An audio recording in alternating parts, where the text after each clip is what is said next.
So take a look at this video here. Look, there's a nice drone flying around. There's a nice castle. Look at that pretty building. And there's a nice little video of the drone again.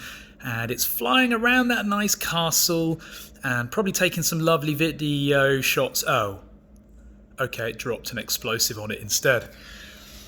Oh, this is a news article today reported by the Times of India showing the Indian military demonstrating 75 drones flying autonomously and blowing things up. Now this is the sad, worrying future of drones and how they're not just being used for nice reasons like parcel delivery and saving the environment from emissions, but actually how they're being used to carry explosives by the military, by the army, and by nations all around the world in this kind of similar way. And it's quite sad to see because the public see this kind of news story and it just drags drones down.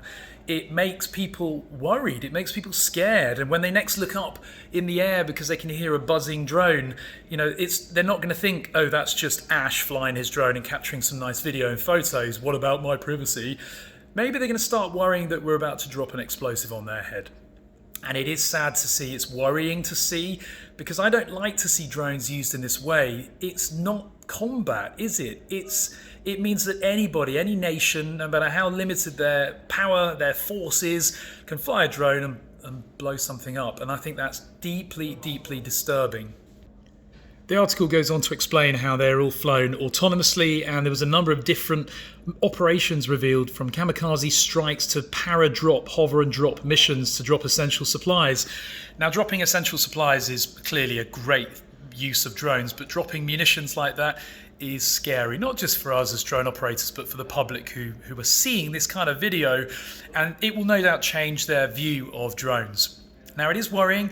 There are lots of uses for drones, saving people and rescuing people, observation, surveillance, search and rescue missions, and even parcel delivery, although I'm not really a massive fan of that over cities.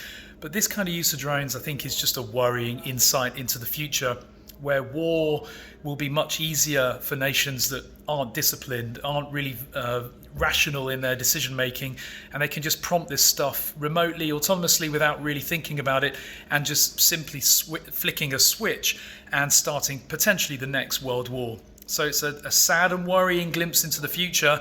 What do you guys think about this? Comment below with your thoughts, and if you're not already subscribed, hit that little button there. Thanks for watching, guys.